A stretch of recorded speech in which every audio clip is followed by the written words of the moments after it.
turnout. Let me thank Dinah and Jaime and Mia and Simone for those wonderful introductions. And that's what this campaign is about. It's bringing people together.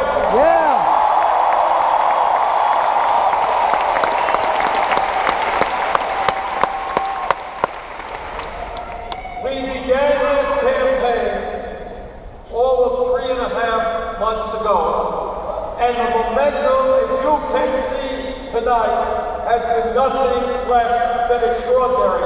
Thank you for being here.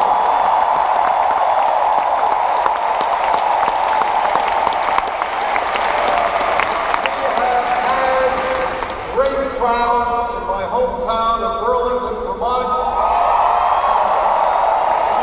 in Minneapolis, in Denver, in Madison, in Dallas, in Houston, in Portland, in New Orleans. Last night we had 15,000 people out in Seattle. Portland, you have done it better than anyone else.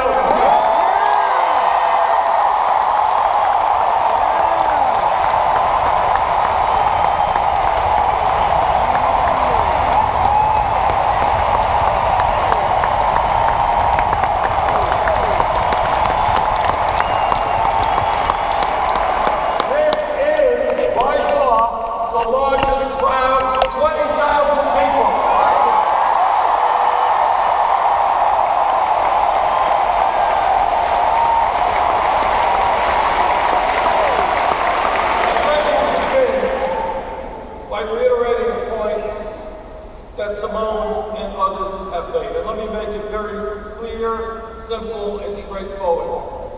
There is no president who will fight harder to end institutional racism in this country.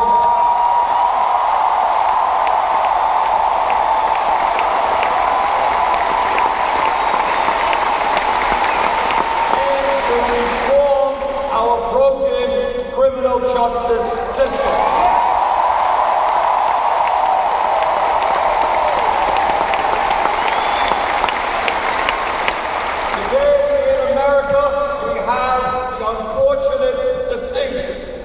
Of having more people in jail than any other country on earth.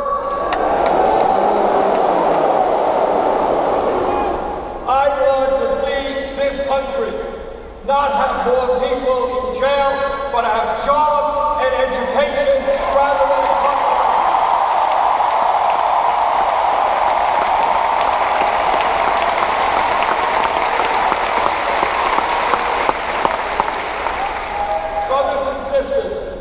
This country today faces more crises than at any time since the Great Depression of the 1930s.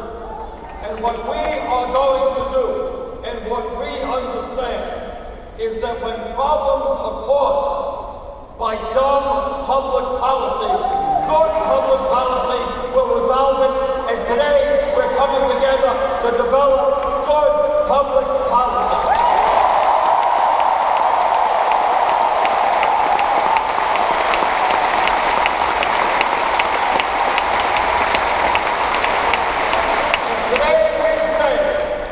Loudly and clearly, that this great nation belongs to all of us, not just a handful of billionaires.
since 1928. In my view, the issue of wealth and income inequality is the great moral issue of our time.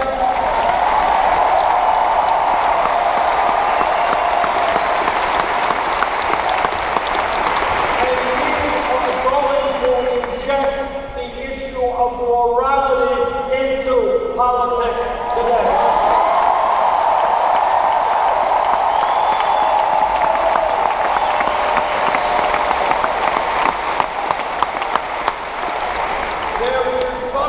Profoundly wrong when the top 0.1% owns almost as much wealth as the bottom 90%.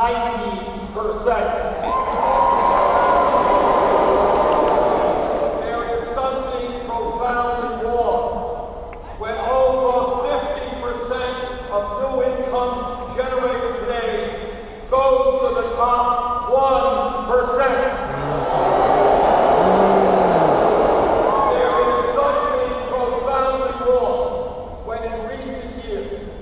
We have seen a proliferation of millionaires and billionaires, yet the average American is working longer hours for lower wages, and we have, shamefully, the highest rate of childhood poverty of any major country on earth. That has got to change. That will change.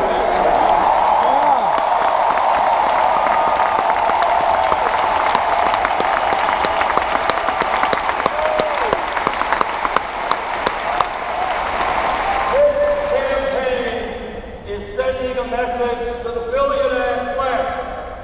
Yes, we have the guts to take you on.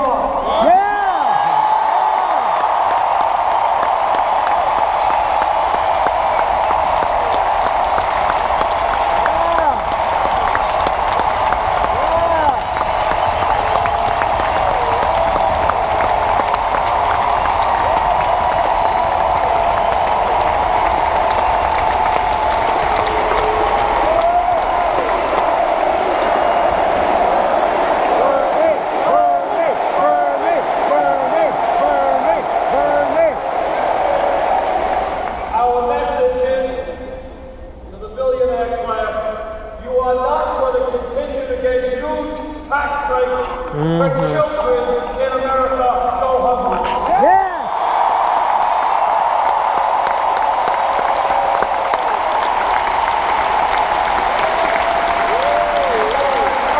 Going to continue shutting down factories in America, sending out jobs abroad when millions of Americans are in desperate need of good paying jobs.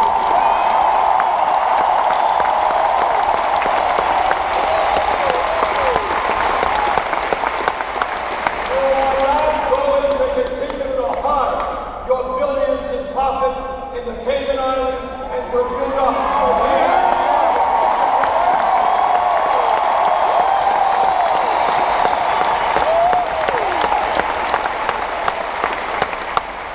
the greed of the billionaire class in corporate America is destroying this country. Enough is enough. It's going to pay.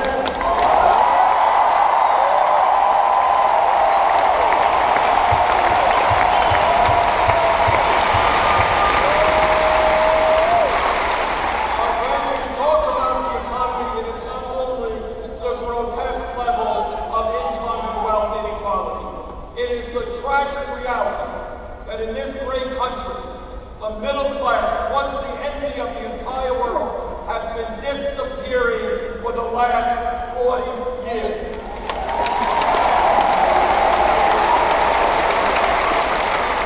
Despite exploding technology and increased worker productivity, median family income today is almost $5,000 less than in 1999. My state of Vermont and here in Oregon, it is not unusual to see people not just working one job, working 2 jobs, working 3 jobs, trying to cobble together some income and some health care. That is not what the American economy should be.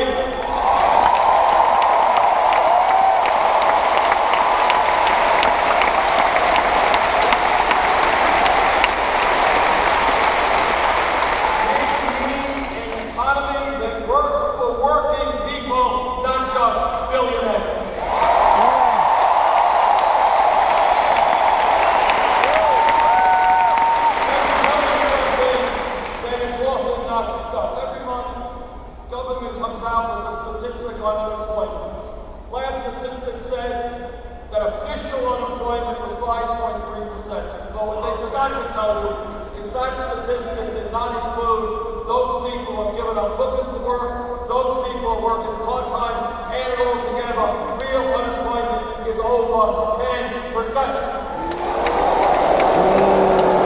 And let me tell you something that almost nobody talks about, and that is we have a huge and tragic situation regarding youth unemployment in America.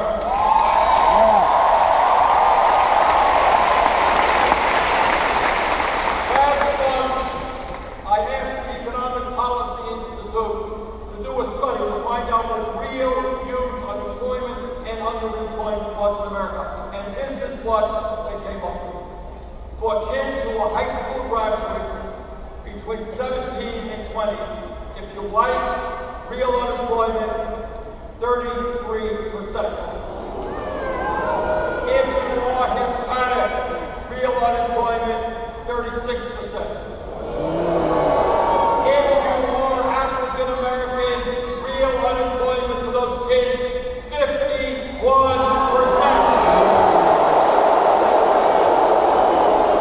We cannot turn our backs on an entire generation of young people.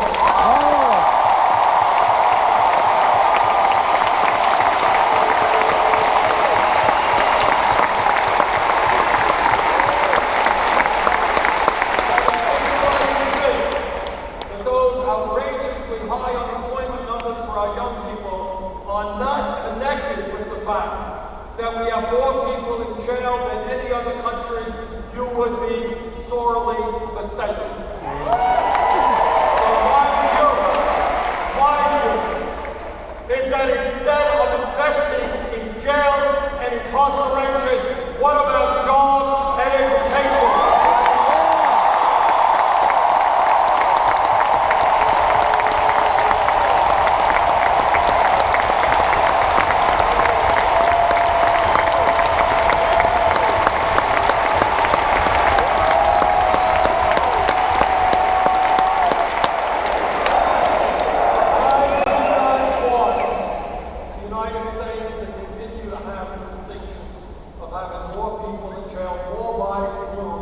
Than any other country. I want our country to have the distinction of having the best educated population on earth. Yeah.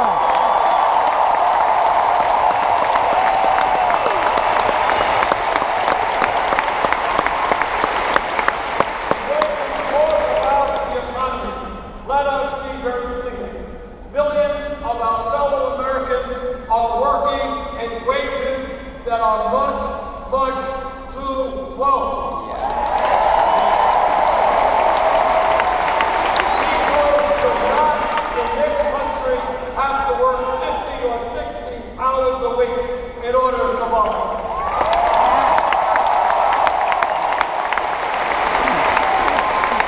A federal minimum wage of $7.25 an hour is a starvation wage.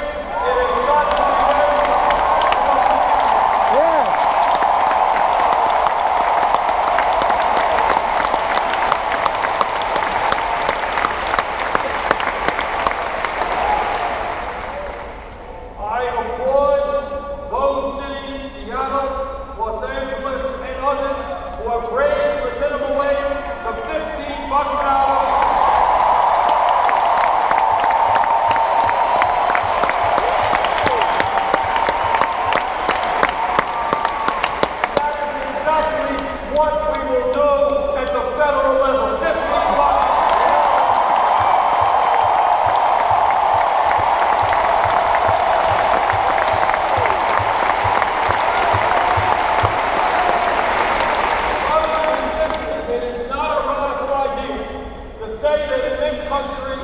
If somebody works 40 hours a week, that person should not be living in poverty.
In my view, when we talk about family values, we must end the international embarrassment of the United States of America being the only major country on earth that does not guarantee workers paid medical and family leave.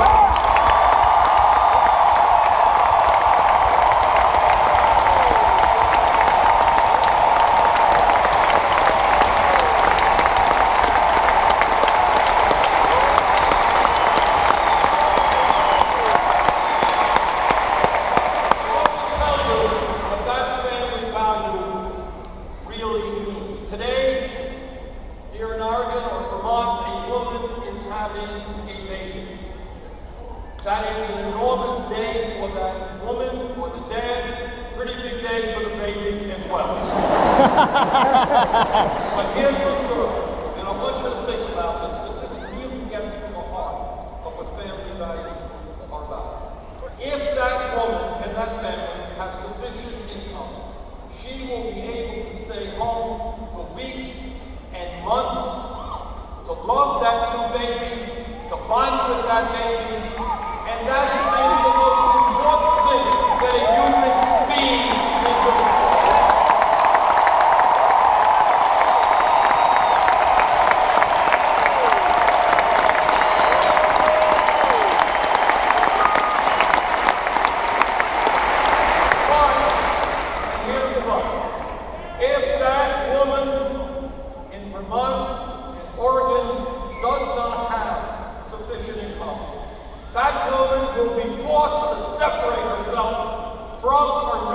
baby, and go back to work in 5 days, 8 days, 2 weeks. That is not a family value. Google doesn't offer that at all. It's totally That is why I will fight for 12 weeks of paid family vacation.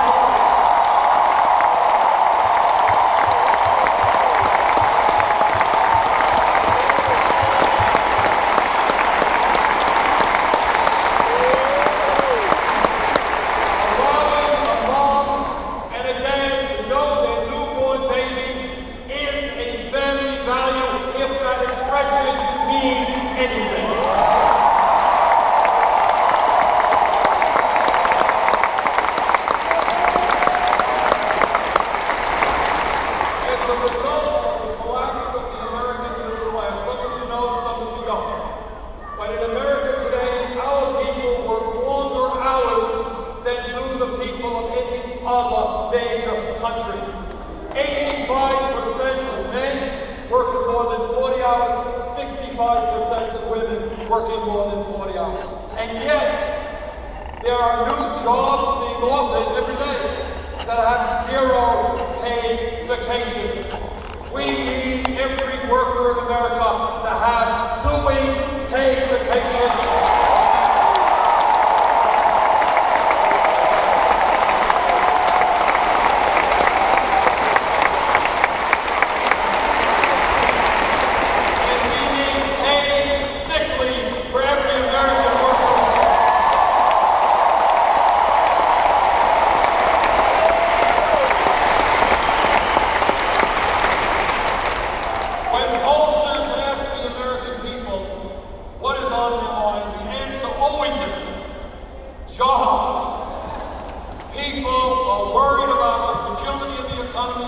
If they're 55, they're worried they'll be fired tomorrow, replaced by somebody half their wage, half their age, and half their wage. If they are young, high school graduate, college graduate, very difficult to find the kinds of work that pay them the wages they need. In my view, we need a major federal jobs program.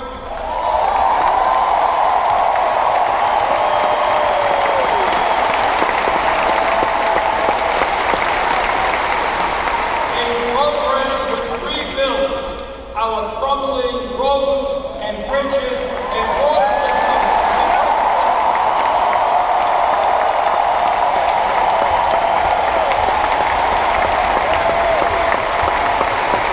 In America, our infrastructure should not be collapsing. We have introduced legislation, $1 trillion over 5 years, creating up to 13 million decent paying jobs.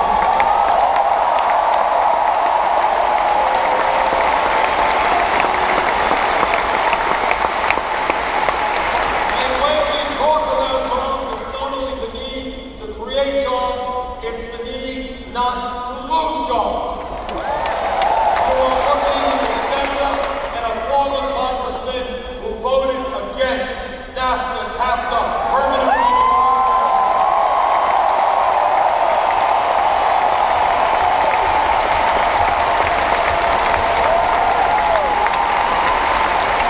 and I will help lead the effort against the disastrous Trans-Pacific Partnership.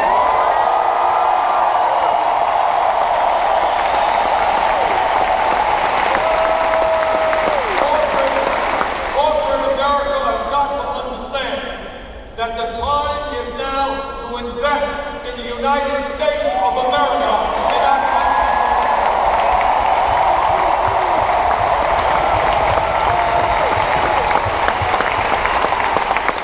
Brothers and sisters, when we talk about greed, when we talk about arrogance, when we talk about thievery, these are just some of the words to describe what goes on in Wall Street.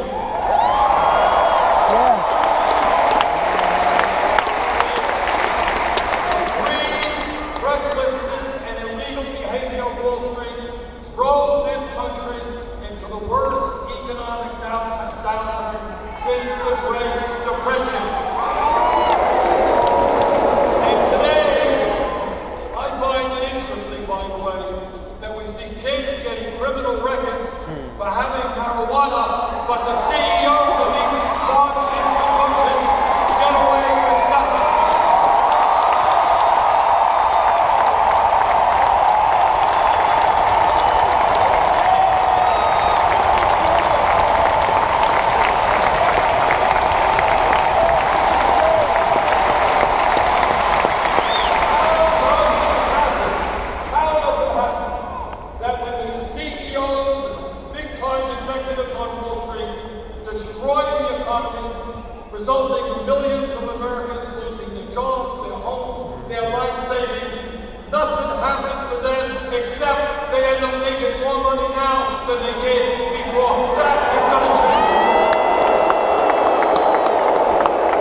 people buy their homes, not an island unto themselves.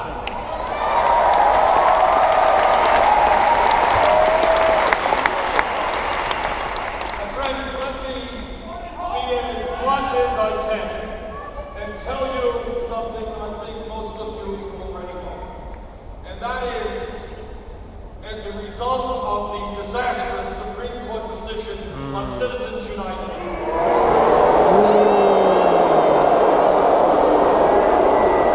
as a result of that decision, the American political system has been totally corrupted, and the foundations of American democracy are being undermined.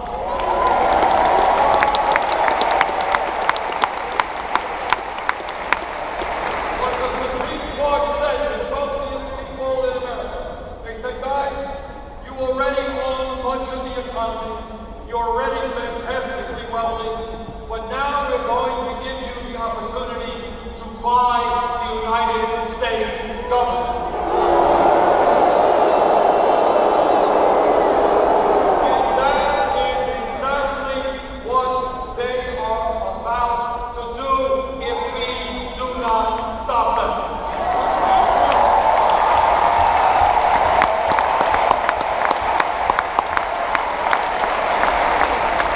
If you can believe it, one family, the GoPro, is an extreme right-wing family.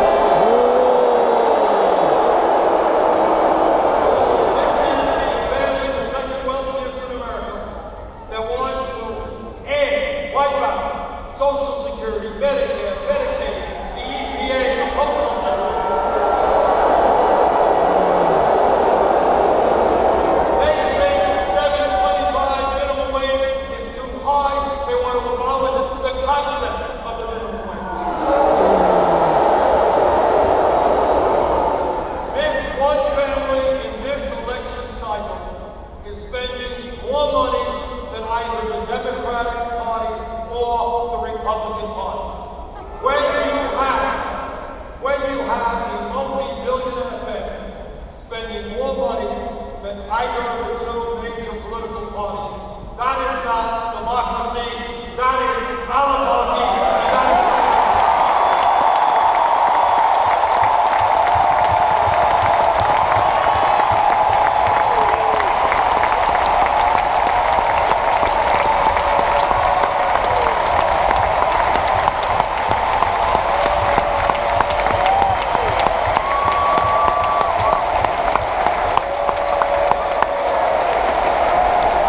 what we are fighting for. And let me be straightforward and tell you this. We are fighting to maintain our democracy and prevent our government from being owned by a handful of billionaires and the politicians they employ.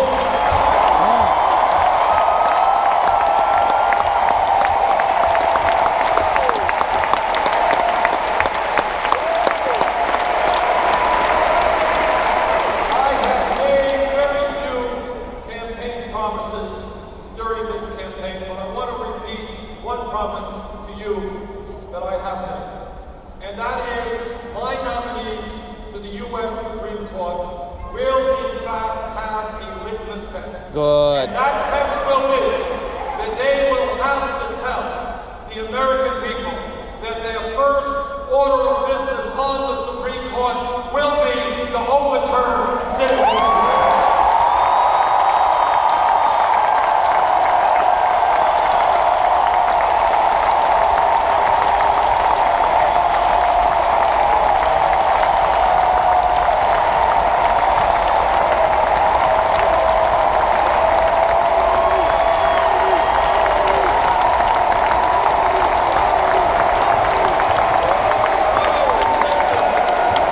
Not only do we have to overturn Citizens United, if we believe, as I do and I know most of you do, that America must be a vibrant democracy, a democracy which has one of the highest voting turnouts in the world, not one of the lowest. That's true. A democracy in which any person in this arena tonight, regardless of his or her political views, you're progressive, conservative, moderate, no matter what you are, without begging millionaires for campaign.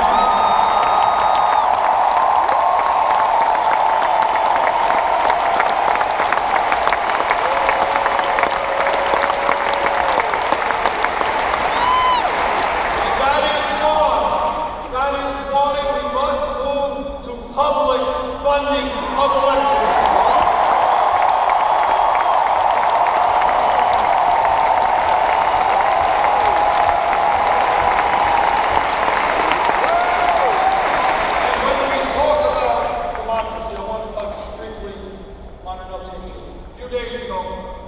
I was at an event with Martin Luther King III and the Southern Christian Leadership Conference, one of the important civil rights movements in America.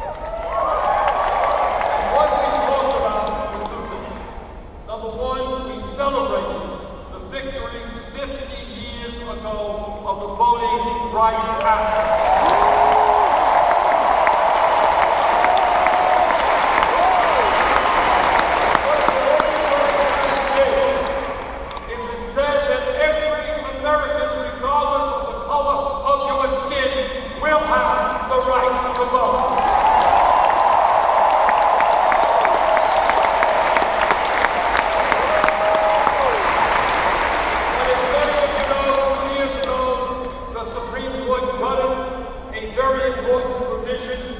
On the Voting Rights Act, and immediately afterward, states all over the country began to make it harder for people to vote, move toward voter suppression. And in my view, voter fraud is a very serious crime and people who commit it should be punished. But the good news is there is almost no voter fraud.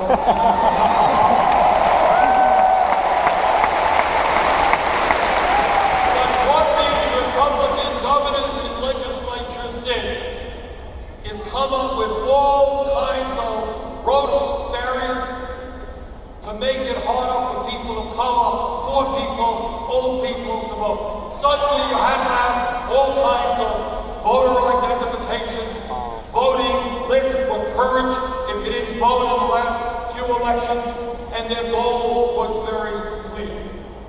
Their goal was to make it harder for people who would vote against them to participate in the political process. That was their goal.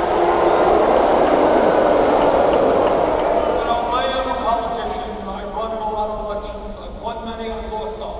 But it has never occurred to me that the way to win an election is to deny people who disagree with me the right to vote.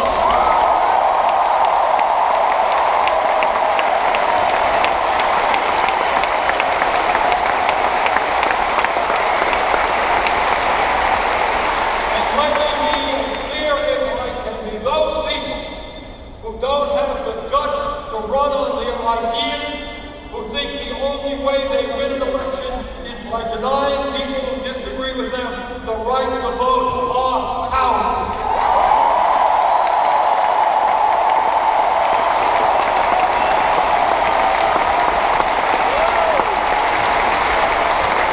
If you run for office, have the guts to stand behind your ideas. Don't be afraid of people coming out and voting against you.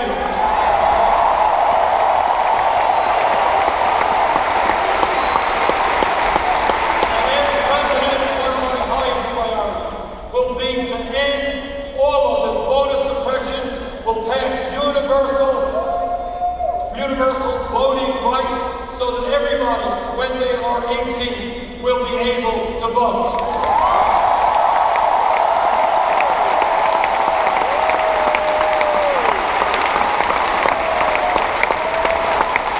Brothers and sisters, all of you are aware that we live in a highly competitive global economy, and if this country is going to survive economically, we need the best educated workforce in the world.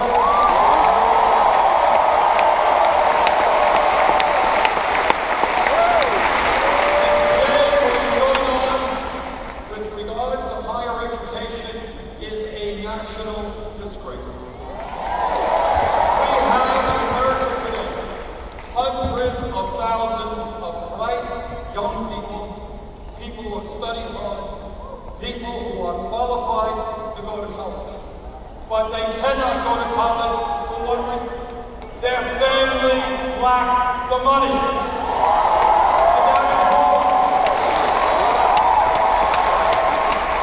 It is not only unfair to those young people who want the opportunity to become doctors and engineers and teachers, but it is dumb if we're concerned about the future of our economy.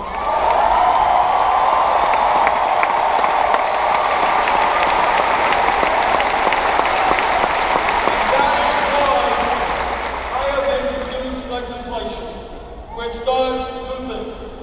First, it says that every public college and university in America will be tuition free.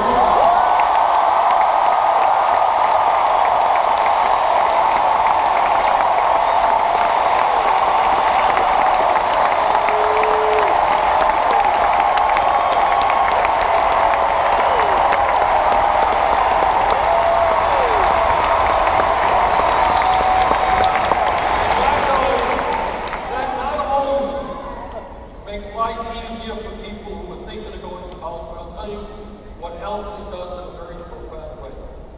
There are kids today in Portland, there are kids in Burlington, Vermont, who in the 3rd or 4th grade, they know that they're never going to make it to the middle class. Their parents have never gone to college. They don't know anybody who's gone to college. And they're sitting around saying, why should I study hard? What difference does it make? Who cares if I drop out of school or not? When we tell every kid in America that if you study hard, you take school seriously, you will be able to go to college, that will revolutionize education.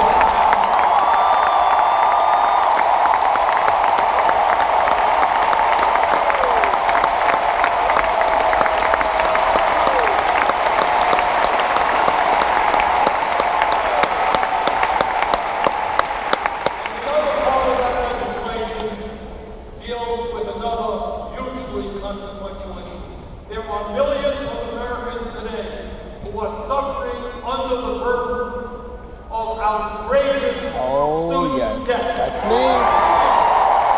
Picture Brandon County. Some of them are here tonight.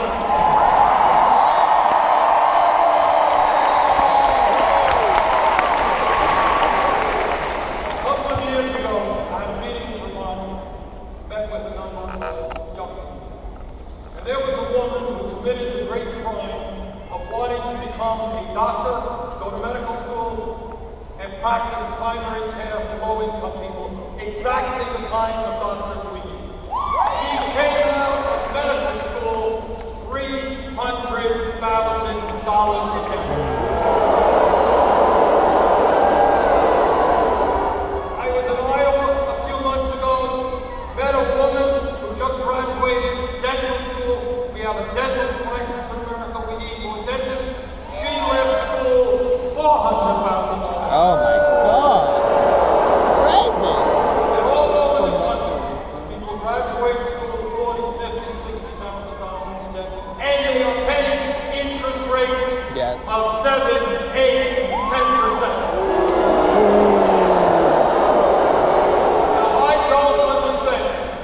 Someone can refinance their home today at 2 or 3%, and somebody's paying 10% interest rates on student debt.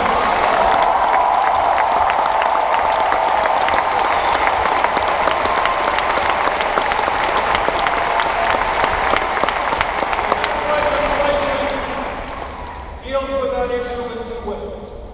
First, we are going to allow people with student debt to refinance at lower interest rates.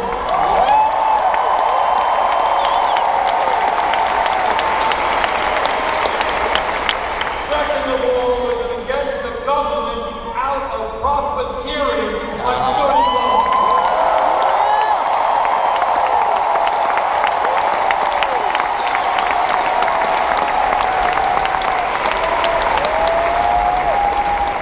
It makes no sense to me that we have millions of people who are paying 20, 25% of their limited income on student loans. That is going to change. Wow.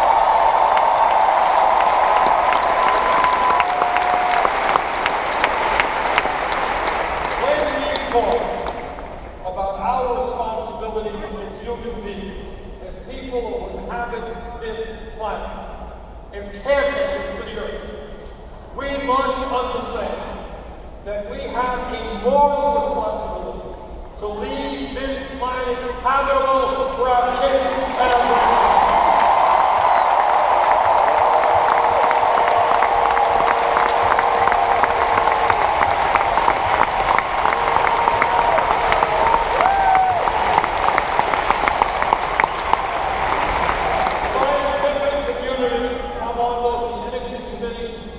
Environmental community, we talk to these guys all the time.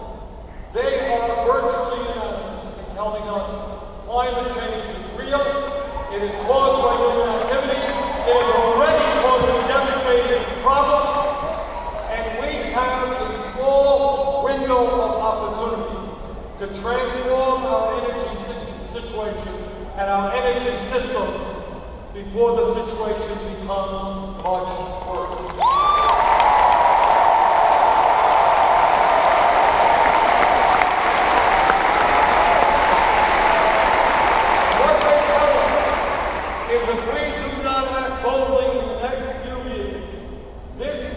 Of ours, our only planet, will be between 5 to 10 degrees Fahrenheit warmer than it is today by the end of the century. And what that means, picture what it means: more drought, more flood, more extreme weather disturbances, more rising sea levels, more acidification of the ocean, more international conflict as people fight for limited resources of water and land. Our moral responsibility is to lead the world, work with China, work with Russia, work with India,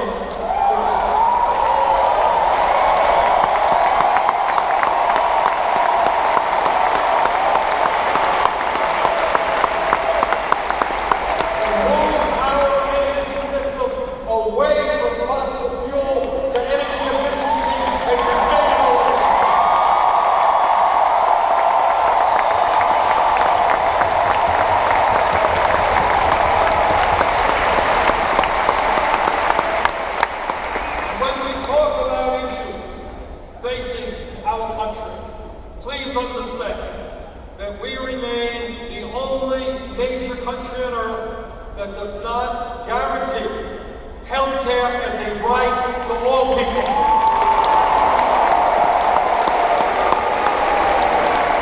The Affordable Care Act has made some progress, but 35 million still have no health insurance, and more are underinsured with high deductibles and high copayments.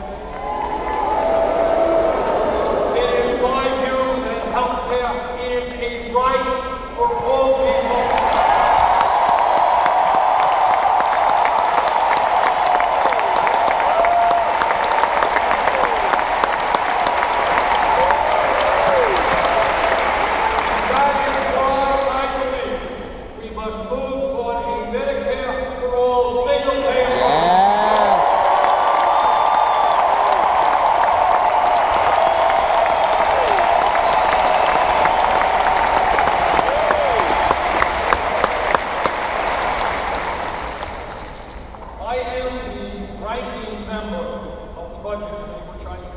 I lead the Democrats in opposition. And let me tell you a word. It's important that you know what the priorities are of the Republican Party. During the budget process, what they passed was a budget which recommends to the appropriation committees to throw 27 million people off of health insurance.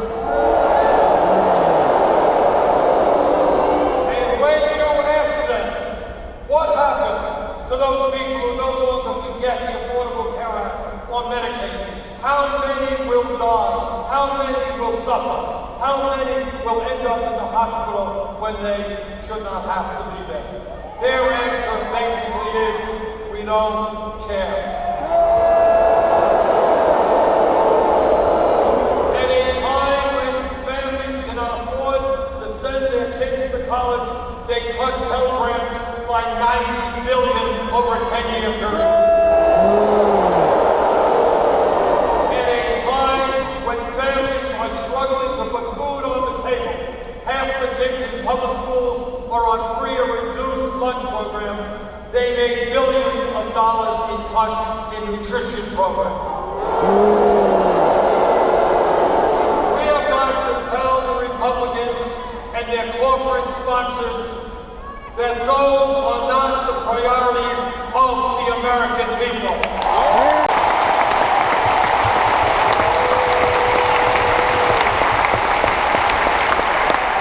We are not going to cut Social Security. We are going to expand Social Security.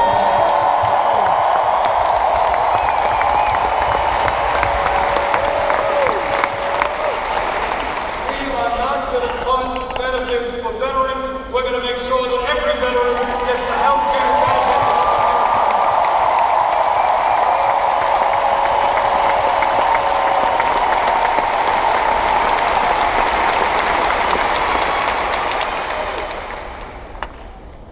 What this campaign is about is bringing people together for a political revolution.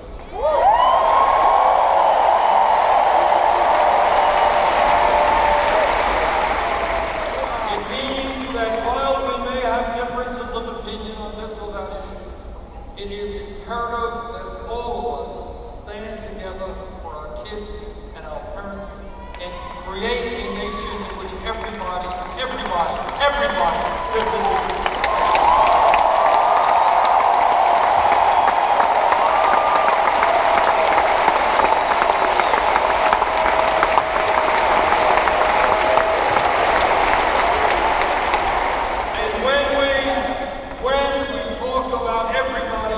That must include 11 million undocumented people.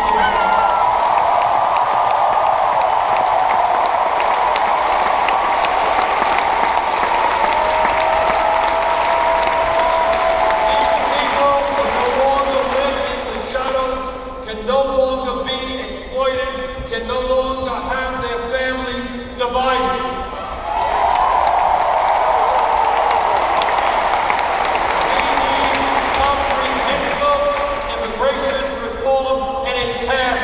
Citizenship.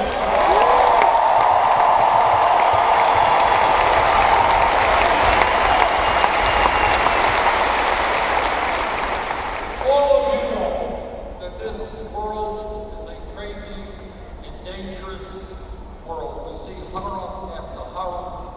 We see what ISIS does. We see what the barbarity, the conflicts, people get blown up all over the world. And nobody, I can assure you, has a magical answer to solving these issues.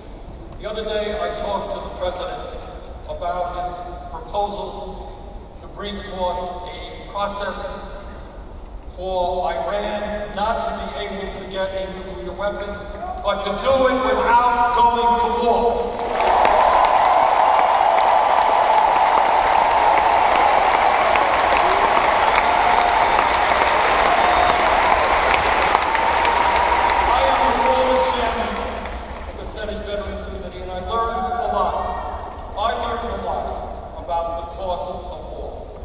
I learned that just recently, in Afghanistan and Iraq, we lost 6,700 brave men and women. I learned and met with men and women who came home without limbs, without arms, without eyesight, without hearing. I spoke to some of the 500,000 people who came home with PTSD or traumatic brain injury. The cost of war is real, it is terrible.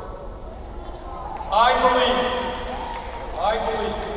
that war should be the last resort, not the first resort.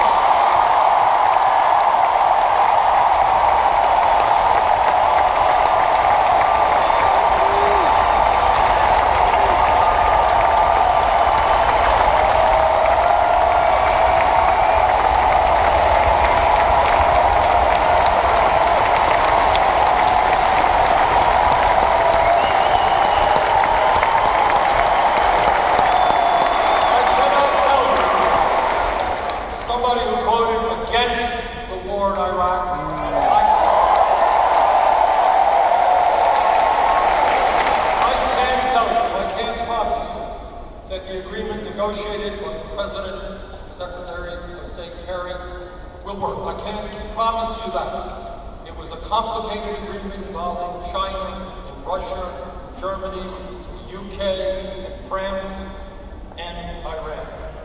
But I think we have got to give that process a chance before we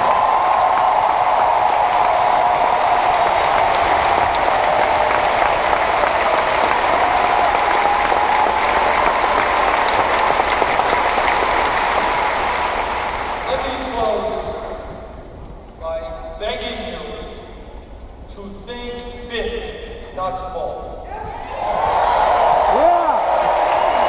I want you to think of what this great country can be.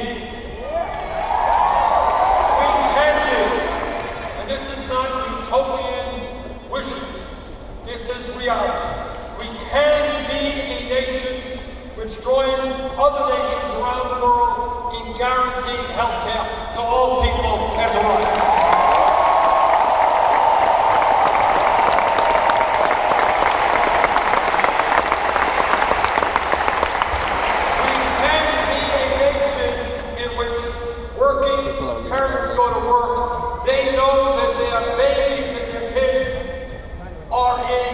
Quality, affordable childcare.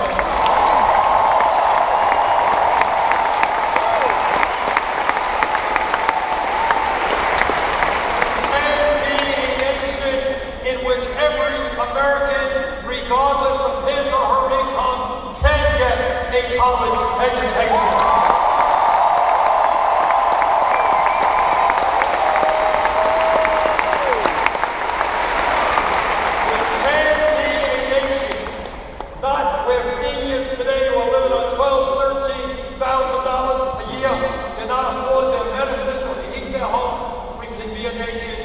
Every senior lives out their lives in dignity and security.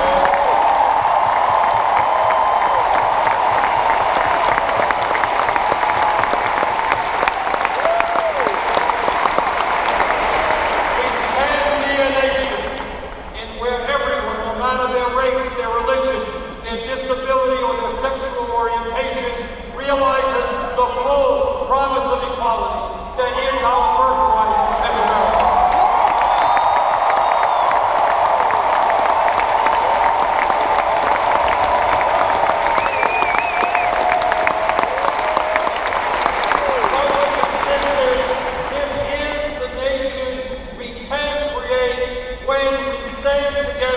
And not let people divide us.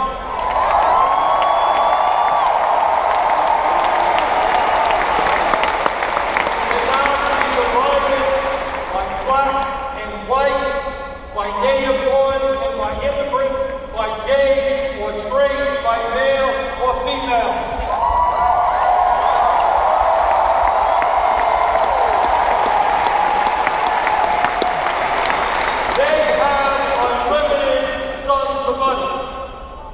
They own much of this country. They control much of the media. They are very powerful. But we have something that they do not have. We have a united people.